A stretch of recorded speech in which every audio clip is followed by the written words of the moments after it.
Good morning, folks. Thank you for coming this morning. My name is John Quigley. I'm the Secretary of the Department of Environmental Protection. Here this morning just to give you a general update on all things DEP. But again, thank you for coming. What I thought I would do is talk a little bit about some of our priority work right now, but I want to frame it in a story. And it's the story of how I got to be Secretary of DEP. When I sat down with Governor Wolf to be interviewed for this job in January, we only talked about two things. Now, for an agency as complex as DEP, that might surprise you. We didn't talk about shale gas. We didn't talk about Chesapeake Bay. We didn't talk about climate change, pipeline infrastructure, Chapter 78, or any of the other million things that DEP handles every day with such distinction and such professionalism. Governor Wolf and I only talked about transparency and integrity. Now, that to me was a thrilling conversation to be having with an incoming governor, especially when I'm the job applicant for an agency as complex as DEP. But I think that conversation really illustrates the kind of man that the governor is, the kind of governor he is, the priorities of his administration, and clearly his expectations of me in leading DEP.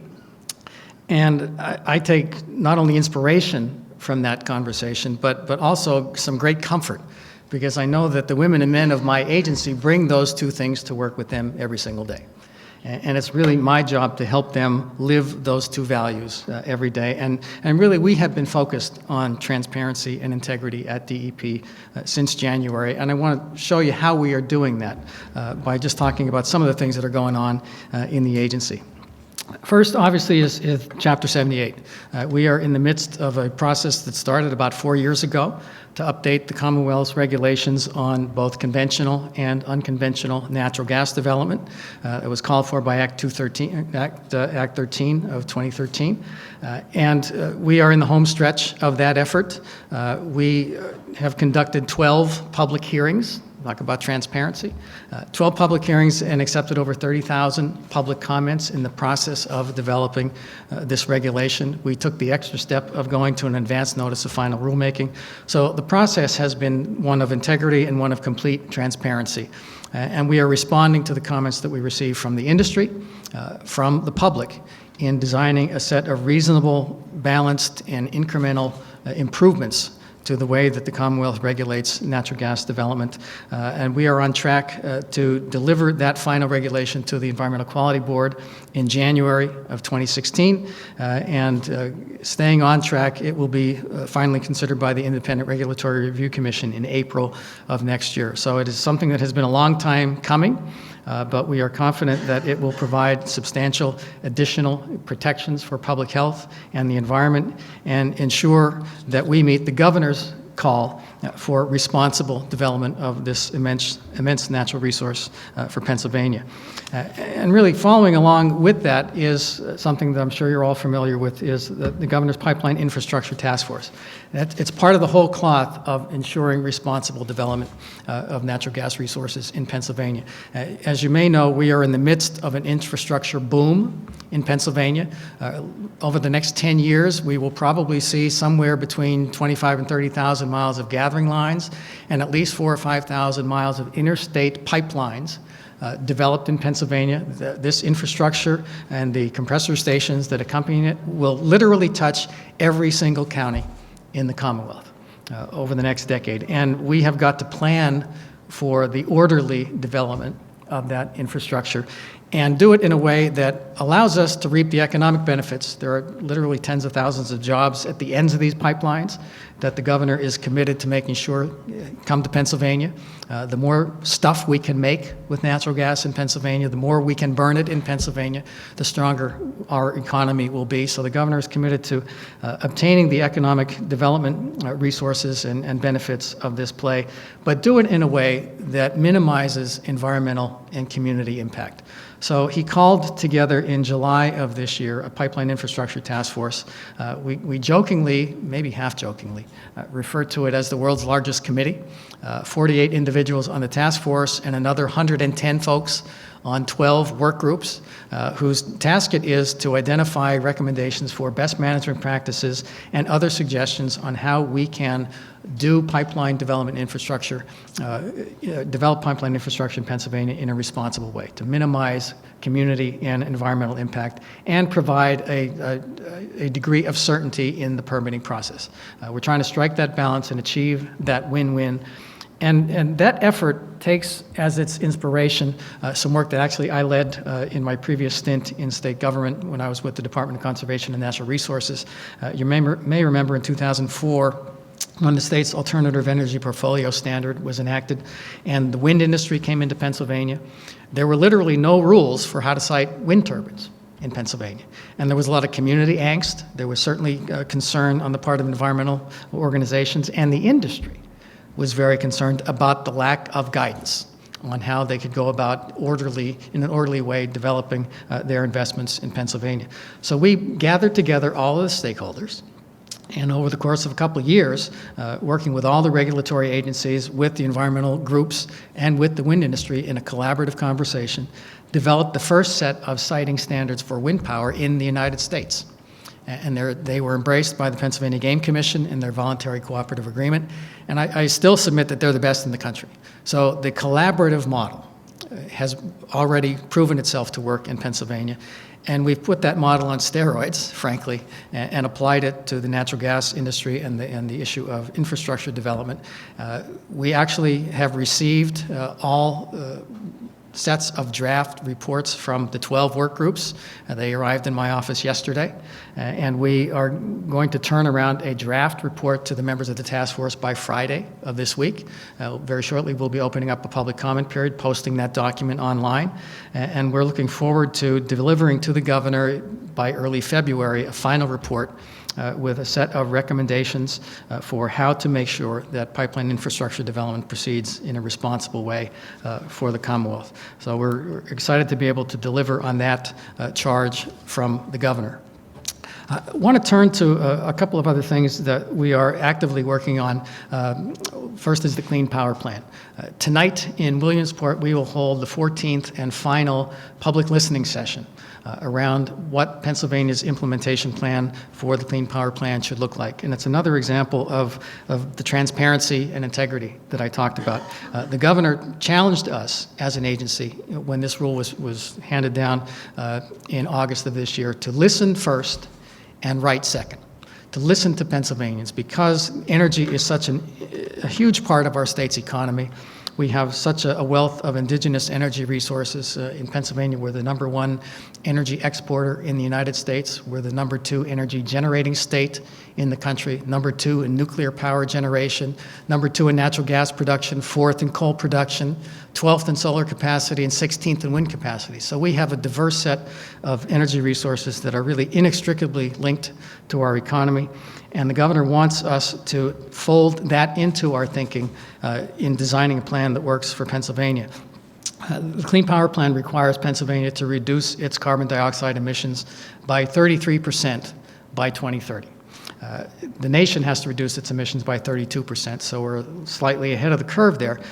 But we believe that this requirement is ambitious but achievable. And let me walk you through why we think it is very achievable for Pennsylvania. Between 2007 and 2014, Pennsylvania's CO2 emissions have already fell 20%. They went from 134 million tons to 107 million tons between 2007 and 2014. Why did that happen?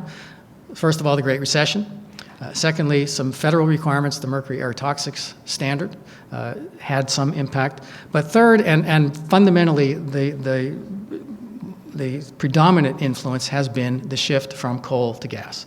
Cheap shale gas has displaced coal as a fuel, and if indeed there is a war on coal, it's being waged by natural gas, and natural gas is winning.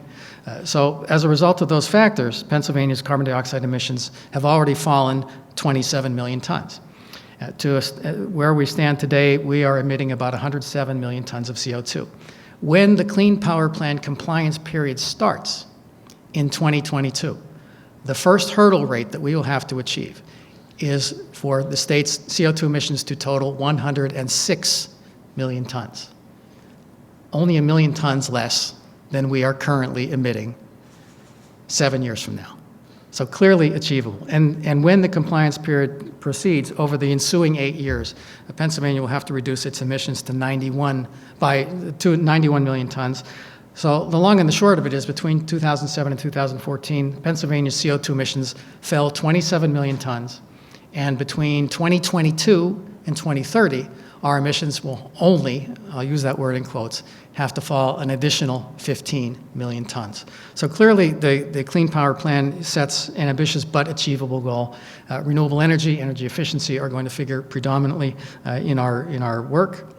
But as a state where 34% of the electricity comes from nuclear power, we have to pay attention to all of our indigenous resources. And we will be working on a plan that really threads the needle, that takes advantage of our rich energy mix, that creates economic opportunity for the state. We believe fundamentally that there's an opportunity for us to demonstrate sustainability to the nation. We can cut our emissions by 1/3 and grow our economy at the same time, and attract to Pennsylvania and grow in Pennsylvania the kinds of jobs that are sustainable, that are cutting edge, that will lead the nation. So we're excited about the challenge and appreciate the challenge that the governor has given us to thread that needle in a way that reduces our emissions and grows the economy at the same time. Some other things that we are, and one of the reasons that this is important, I need to emphasize this, not only is it a federal requirement, but it is also something that we need to do as a society.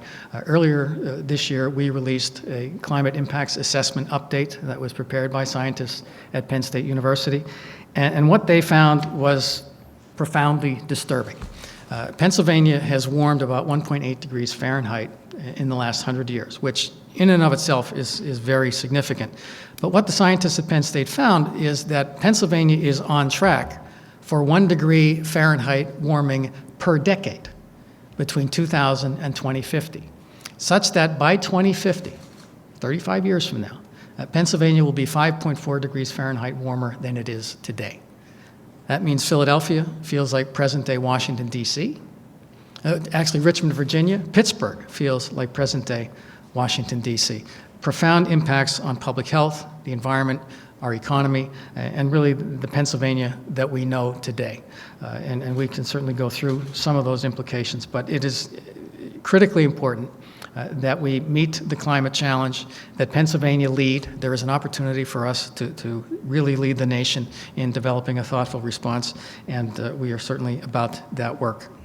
A couple of other priorities that I just want to touch on is we are in the very, very final stages of completing our work and a plan relative to Pennsylvania's responsibilities for the Chesapeake Bay.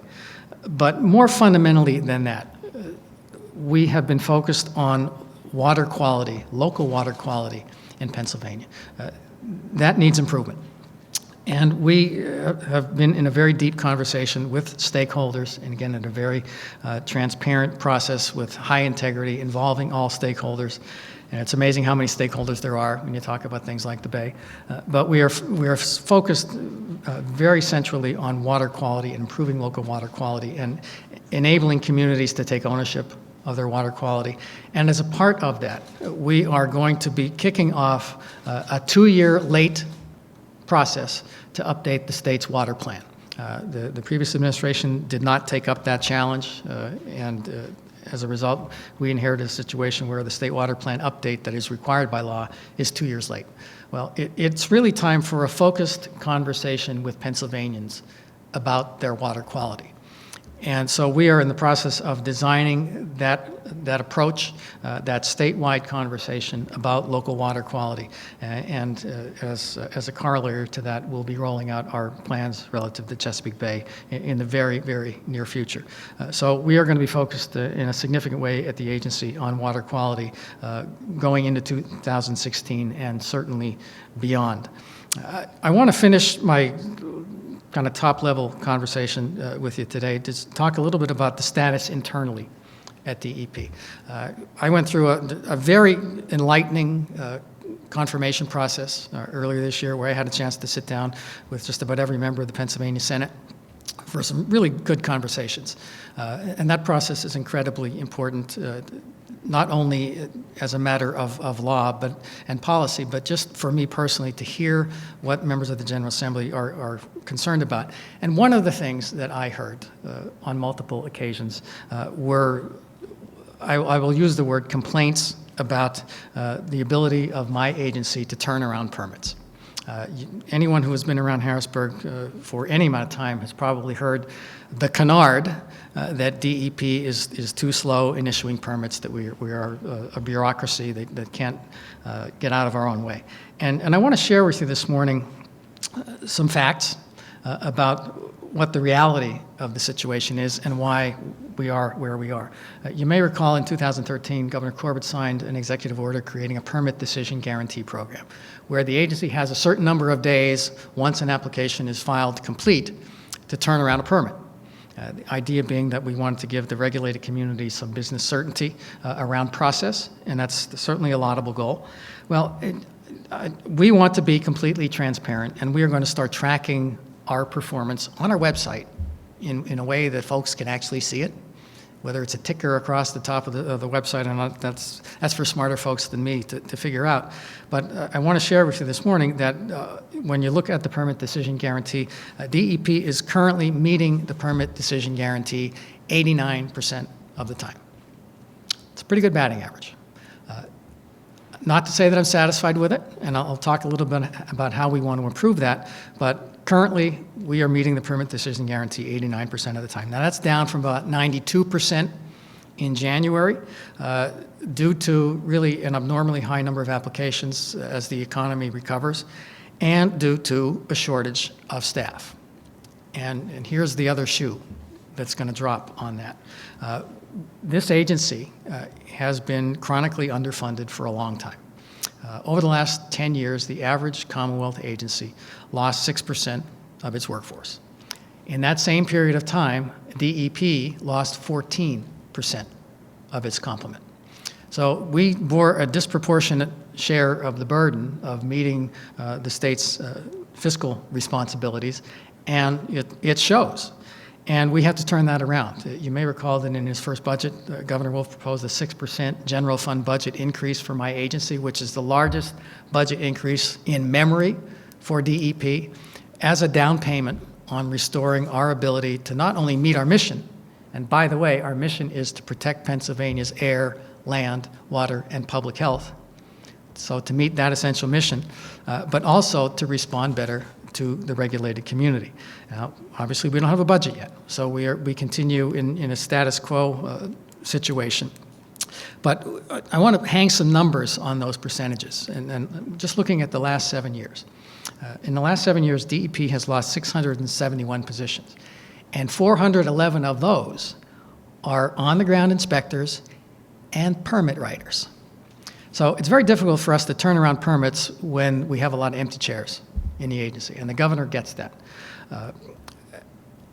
There are some other things that we need to do to improve our processes. Just throwing more bodies at any problem is not necessarily the best solution, and the governor understands that. I also want to tell you the story of our technology situation at DEP. We aspire to improve our business processes across the board, be more responsive to the regulated community, enable e-permitting and e-paying. You shouldn't have to write a check for a permit at DEP. You shouldn't have to necessarily file a box full of documents and carry them in to the Rachel Carson building. We need to get electronic, but we are at a huge disadvantage when it comes to technology. And again, I want to give you some history.